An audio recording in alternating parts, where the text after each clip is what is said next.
ألا بذكر الله تطمئن القلوب. بسم الله الرحمن الرحيم. اللهم صل على سيدنا ومولانا محمد وعلى آل سيدنا محمد وبارك وسلم. رسول صلی اللہ علیہ وسلم کی سیرت کے حوالے سے جو اب تک میں نے چند باتیں عرض کی تھیں، کل میں نے آپ سے عرض کیا تھا کہ آپ صلی اللہ علیہ وسلم کی جو مکی زندگی ہے اس کو دو حصوں میں عام طور پہ بیان کیا جاتا ہے۔ ایک آپ صلی اللہ علیہ وسلم کا مکی دور ہے، وحی کے آغاز سے پہلے، اس کا تقریباً 13 سال ہیں۔ 40 سال تو وہ ہیں کہ جو وحی کے آغاز سے پہلے ہیں 40 سال، اور 40 سال کے بعد 13 سال وحی کے آغاز کے بعد اور ہجرت مدینہ سے پہلے۔ وہ جو 13 سالہ مکی دور ہے وحی کے آغاز کے بعد، اس کا ذکر کل شروع ہوا تھا، اور میں نے آپ سے عرض کیا تھا کہ 3 سال مدت ہے جو سیرت میں لکھا ہے، جس میں آپ صلی اللہ علیہ وسلم نے خفیہ طور پر دعوت و تبلیغ کی۔ اصل میں اللہ جل شانہ کی طرف سے ابھی علی الاعلان دعوت دینے کا حکم نہیں تھا۔ اس 3 سال میں چند افراد ایمان لائے تھے، ان کے چند ایک دو واقعات میں نے آپ سے عرض کیے تھے۔ اب جب رسول صلی اللہ علیہ وسلم کا حکم ہوا کہ آپ اپنے خاندان والوں کو، قریبی رشتہ داروں کو بلائیں، اور یہ آیت نازل ہوئی وَأَنذِرْ عَشِيرَتَكَ الْأَقْرَبِينَ، کہ آپ ڈرائیے اپنے قریبی رشتہ داروں کو، یعنی باقاعدہ کھلے عام دعوت دیں، توحید کی، بت پرستی سے روکیں۔ تو پہلا موقع یہ ہے کہ رسول صلی اللہ علیہ وسلم نے اپنے خاندان والوں کو جمع کیا۔ حضرت علی رضی اللہ تعالیٰ عنہ روایت کرتے ہیں کہ مجھے آپ صلی اللہ علیہ وسلم نے فرمایا کہ 1 صاع کے قریب غلہ، یعنی دعوت کے لیے کھانا تیار کرو، اور کہنے لگے 1 دستی بکری کی، 1 دستی یعنی تھوڑا سا گوشت، اور ساتھ میں 1 پیالے کے قریب دودھ۔ یہ لے کے آپ صلی اللہ علیہ وسلم نے حضرت علی رضی اللہ تعالیٰ عنہ بچپن سے ساتھ تھے، انہوں نے کہا بھئی یہ تیار کرو۔ یہ تیار کیا کھانا، اور آپ صلی اللہ علیہ وسلم نے اپنے تقریباً تمام خاندان والوں کو دعوت دی۔ حضرت علی رضی اللہ تعالیٰ عنہ بیان کرتے ہیں تقریباً 40 کے قریب تعداد ہو گئی، 35 سے 40 کے قریب تعداد ہے، اور جو کھانا تیار کیا ہے وہ اتنا ہے کہ بمشکل 2 یا 3 افراد کھا سکتے ہیں۔ آپ صلی اللہ علیہ وسلم نے وہ کھانا سب کے سامنے رکھا، دعوت تھی آپ صلی اللہ علیہ وسلم کی طرف سے، خاندان کے لوگ ہیں، سب دیکھ رہے ہیں کہ وہ اتنا سا کھانا ہے، آپ صلی اللہ علیہ وسلم نے سب کو پیش کرتے جا رہے ہیں۔ حضرت علی رضی اللہ تعالیٰ عنہ آخر میں دودھ بھی پیش کیا، اور وہ کھانا سب نے سیر ہو کر کھایا، اور کھانا اسی کے اسی طرح موجود۔ اب یہاں اس دعوت میں چونکہ ابو لہب بھی موجود تھا، اگرچہ پہلے واقعات میں آتے ہیں، تفصیلی واقعات ہیں، میں صرف 1-2 بات عرض کر رہا ہوں کہ جب آپ صلی اللہ علیہ وسلم نے اس کا اظہار کیا تو آپ صلی اللہ علیہ وسلم کی پھوپھیوں میں سے ایک نے کہا، غالباً حضرت صفیہ نے یہ کہا کہ آپ اس موقع پر ابو لہب کو نہ بلائیے، آپ کا چچا ہے، خاندان کا ہے، لیکن بدترین دشمن ہے، اس کو دعوت نہ دیں۔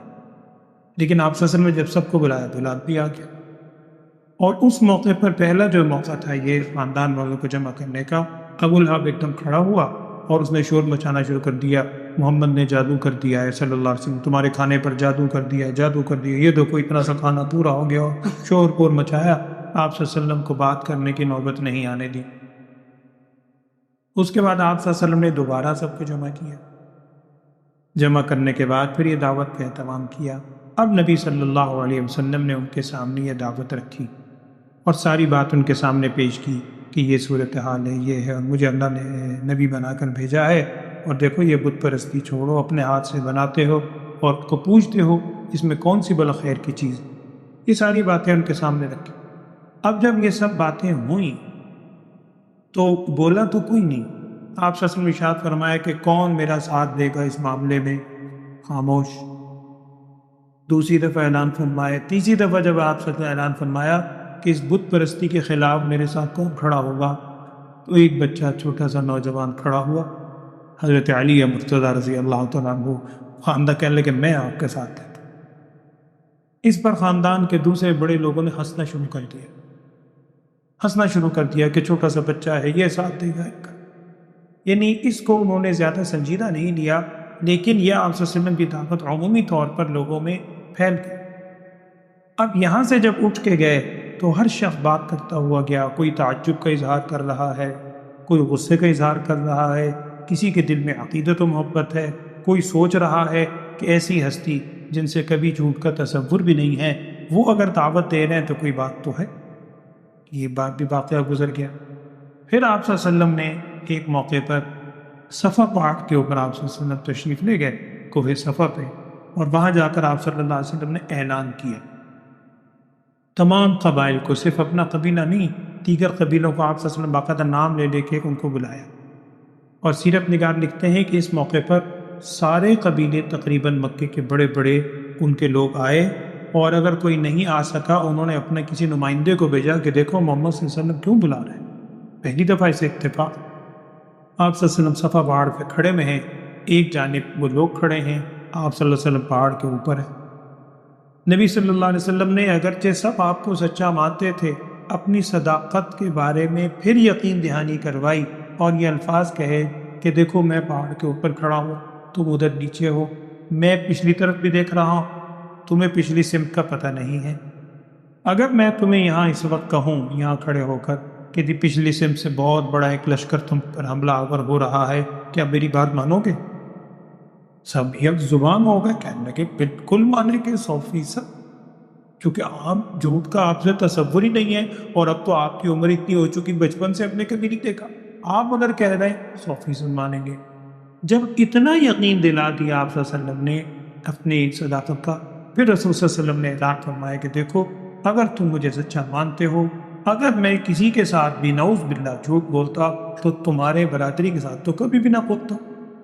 میں تمہیں یہ پیغام پہنچاتا ہوں، مجھے اللہ تعالیٰ کی طرف سے یہ پیغام بھیجا گیا ہے، پیغام دے کر نبی بنا کر بھیجا گیا ہے کہ دیکھو ایک وقت آنے والا ہے، تمہارے ان تمام چوری چکاری کا جواب دینا ہوگا، ایک اللہ کو مانو، یہ سارے بت پرستی جن کو تم ہاتھوں سے بنا کر پوچھتے ہو کیا ان میں خیر ہے، تم خود بھی سمجھتے ہو، ایک دوسرے کے حقوق کھانا ختم کرو، اور مجھے اللہ نے نبی بنایا ہے، مجھ پر اللہ کی طرف سے وحی آتی ہے۔ اب جب یہ وقت کی یہ بدبخت پھر کھڑا ہوا، ابو لہب پھر کھڑا، اور کتابوں میں الفاظ لکھے ہیں نعوذ باللہ، اس نے کہا تبا لک یا محمد لہذا جماعتنا استغفر اللہ، کہ آپ پر نعوذ باللہ ہلاکت ہوا ہے محمد صلی اللہ علیہ وسلم، کیا آپ نے ہمیں اس لیے جمع کیا تھا؟ اس موقع پر پھر اللہ تعالیٰ کہ وہ غیظ کو آپ سمجھیے جوش آیا، قرآن کی آیات اتر گئی، تبت یدا ابی لہب، ابی لہب کے دونوں ہاتھ ٹوٹے، وہ محمد صلی اللہ علیہ وسلم کے بارے میں کیسی باتیں کر رہا۔ لیکن اس موقع پر جب آپ نے سارے خاندان سے ہٹ کر لوگوں کے سامنے دعوت رکھی، اب لوگ چہ مگویاں شروع ہو گئی، اور میں نے کل بھی آپ سے عرض کیا تھا، پہلے تو انہوں نے اتنا سنجیدہ نہیں لیا، انہوں نے کہا یہ ویسے ہی چند دن کی بات ہے، خود ہی بات بن جائے گی، دب جائے گی، لیکن جب تعداد بڑھتی گئی، اب آپ صلی اللہ علیہ وسلم نے سب کے سامنے دعوت رکھی، اب سب سوچنے پر مجبور ہو۔ اب ان بدبختوں نے اور کیا کیا، اور تو کچھ نہیں بن پڑا، سب سے پہلے نبی صلی اللہ علیہ وسلم کو تکالیف دینی شروع کی، آپ صلی اللہ علیہ وسلم کی ذات مقدس۔ میں صرف چند ان میں سے واقعہ سنا رہا ہوں، طویل ایک تاریخ ہے، آپ سیرت میں پڑھ۔ ایک موقع ہے کہ ابو جہل، یہ آپ صلی اللہ علیہ وسلم کا بدترین دشمن تھا، عامر بن ہشام اس کا نام تھا، عامر بن ہشام،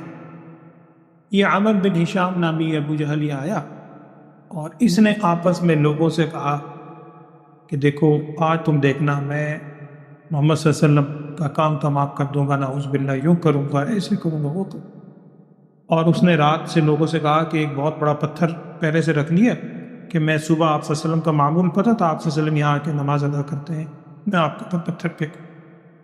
آپ صلی اللہ علیہ وسلم عبادت کے لیے آئے، یہ پتھر لیے ہوئے تھے، بہت بڑا پتھر لے کے آگے گیا، چند قدم آگے جا کر چیختا ہوا واپس آیا، چیختا۔ اب لوگ حیران، کہنے لگے عامر کیا ہوا تم؟ اب یہ ان سے زیادہ حیران، یہ کہنے لگا تم نے نہیں دیکھا آگے؟ انہوں نے کہا آگے کیا، ہم تو دیکھ رہے ہیں کہ تو جا رہا ہے، اور چیختا ہوا واپس آ گیا۔ اس نے قسم کھا کے کہا میں جب آگے بڑھا آپ صلی اللہ علیہ وسلم کی طرف تو اونٹ کی شکل کا، اونٹ کی نوعیت کا ایک بہت بڑا جانور جس کو میں نے نہیں دیکھا وہ میری طرف لپکا، اور قریب تھا وہ مجھے ختم کر دیتا، میں تو اسے ڈر کے بھاگ۔ انہوں نے پھر مذاق اڑانا شروع کر دیا کہ تو ڈر گیا اور یہ ہے وہ ہے، اور تو بات بنتی کوئی نہیں تھی۔ یہ اس کے بعد ایک واقعہ یہ آتا ہے کہ ایک مرتبہ آپ صلی اللہ علیہ وسلم رحمت للعالمین صلی اللہ علیہ وسلم نماز ادا کر رہے ہیں۔ یہ بتوں کے نام پر جانور تو ذبح کرتے تھے، وہیں بیت اللہ کے قریب ہی آج کی نوعیت تو نہیں تھی، چھوٹا سا علاقہ تھا، وہیں بتوں کو ذبح کرتے تھے۔ 360 بت تو فتح مکہ کے موقع تک اندر رکھے ہوئے تھے، بت بھی رکھے تھے، جانور بھی ذبح کرتے تھے، جانوروں کی آلائشی میں وہاں پر پڑی ہوتی تھی بیت اللہ کے ساتھ۔ آپ صلی اللہ علیہ وسلم حتیم کے قریب علاقے آپ صلی اللہ علیہ وسلم وہاں نماز کے لیے ادائیگی کے لیے گئے تو پہلے سے انہوں نے پلاننگ کی ہوئی تھی کہ کون ایسا شخص ہے جو یہ جانوروں کی نعوذ باللہ گندگی اوجڑی یہ محمد صلی اللہ علیہ وسلم کے اوپر رکھ کے آئے، اور ان بدبختوں نے یہ کیا۔ رحمت للعالمین صلی اللہ علیہ وسلم سجدے میں گئے ہوئے ہیں، یہ بدبخت عقبہ بن ابی معیط نامی شخص ہے، غالباً یہ کوئی اور کافر تھا، یہ اٹھا اور لے جا کر وہ گندگی غلازہ آپ صلی اللہ علیہ وسلم کے کندھوں کے درمیان ایسے ڈال کے اوپر۔ آپ صلی اللہ علیہ وسلم اسی حال میں حضرت فاطمہ رضی اللہ عنہا کو ہوا، وہ بھاگتی ہوئی آئیں، انہوں نے آ کر وہ گندگی ہٹائی اور ان کو لام تام کیا۔ اس موقع پر اللہ جل شانہ نے نبی صلی اللہ علیہ وسلم کی زبان سے بھی یہ الفاظ نکلوا دی۔ آپ صلی اللہ علیہ وسلم نے پھر ارشاد فرمایا اللہ انہیں ہلاکت اور نام لینے کے کہا، عقبہ بن معیط پر ہلاکت ہو، عمرو بن ہشام پر ہلاکت ہو، اور تیسرا ایک بات امیہ بن خلف ان پر ہلاکت ہو۔ حضرت عبداللہ ابن مسعود رضی اللہ تعالیٰ عنہ، کل میں نے عرض کیا تھا آپ صلی اللہ علیہ وسلم کے خادم خاص، وہ کہتے ہیں کہ اللہ کی قسم نبی صلی اللہ علیہ وسلم نے اس دن جس کا نام لے کے بد دعا کی تھی، میں نے بدر کے دن غزوہ بدر میں سب کو مردار ہوئے دیکھا کہ ادھر پڑا تو ادھر پڑا تو ادھر پڑا۔ اسی طرح یہ وحی کے آغاز سے پہلے یعنی 40 سال کی عمر مبارک سے پہلے آپ صلی اللہ علیہ وسلم کی صاحبزادیاں، اس دن میں نے عرض کیا تھا اولاد کے حوالے سے سب سے بڑی حضرت زینب رضی اللہ تعالیٰ عنہ، ان کا نکاح ہوا تھا حضرت خدیجہ رضی اللہ تعالیٰ عنہ کے بھانجے تھے ابو العاص، ان سے نکاح ہوا حضرت زینب کا۔ ان سے چھوٹی دو جوان ہو گئی تھیں، وہ بھی حضرت رقیہ رضی اللہ تعالیٰ عنہ اور حضرت ام کلثوم رضی اللہ تعالیٰ عنہ۔ یہ چونکہ ابھی نبوت کا اعلان بھی نہیں ہوا، ان دونوں کا نکاح ہوا تھا ابو لہب کے دو بیٹوں سے، عتبہ اور عتیبہ۔ ابو لہب کے بیٹے تھے عتبہ اور عتیبہ، نکاح ہوا تو رخصت ہی نہیں ہوئی۔ اور حضرت فاطمہ رضی اللہ تعالیٰ عنہ، یہ تو بھی بہت چھوٹی تھی جب نبوت کا آغاز ہوا، 40 سال کے، نکاح ان کا ہو چکا تھا۔ اب ان بدبختوں نے آپس میں پلاننگ کی، ابو العاص چونکہ بڑے تھے، حضرت زینب بھی سب سے بڑی تھیں، ان کے پاس گئے اور کہا کہ تم نبی صلی اللہ علیہ وسلم کی جو صاحبزادی ہیں حضرت زینب، ان کو طلاق دے دو، علیحدہ کر دو، وہ جو نکاح ہوا تو ختم کرو۔ حضرت ابو العاص اس وقت تو مسلمان نہیں تھے، بعد میں الحمدللہ مسلمان بھی ہو گئے۔ انہوں نے کہا کہ نہیں، میں بغیر کسی وجہ کے نہیں کروں گا، اور محمد صلی اللہ علیہ وسلم اتنے نیک پارسا آئے ساری زندگی۔ ابو لہب آگے آیا، وہ تو تھا ہی بدترین دشمن، اس نے اپنے بیٹوں کو مجبور کیا کہ تم جاؤ نبی صلی اللہ علیہ وسلم کی صاحبزادیوں کو الگ کر کے آؤ۔ وہ تم کیا جاؤ، یہ تو اللہ نے خود سبب بنایا تھا کہ ان پاکیزہ ہستیوں کو ان بدبختوں سے الگ کیا جائے۔ چنانچہ عتبہ بھی آیا، اس نے تو صرف آپ صلی اللہ علیہ وسلم سے زیادہ بات نہیں کی، یہ کہہ کے کہ میں ان کو علیحدہ کرتا ہوں، آ گیا۔ عتیبہ جو چھوٹا تھا، اللہ بچائے، اس کی کتابوں میں نام لکھے، میں وہ الفاظ بھی نہیں آپ کے سامنے دہرا سکتا، کئی کتاب نقل کی ہے، سیرت نگار بنے، اس نے آ کر نبی صلی اللہ علیہ وسلم سے ایک جملہ تو یہ کہا کہ آپ نے ہمارے بتوں کو چھوڑا ہے، میں اپنی بیٹی کو چھوڑتا ہوں، اور بعد میں آپ صلی اللہ علیہ وسلم کے لباس مبارک کو پکڑ کے بھی کھینچا، اور بڑی ہی اس نے بدتمیزی کی نبی صلی اللہ علیہ وسلم کے ساتھ۔ یہاں بھی آپ صلی اللہ علیہ وسلم کی زبان مبارک سے محدثین لکھتے ہیں اللہ تعالیٰ کی طرف سے یہ الفاظ نکلوائے،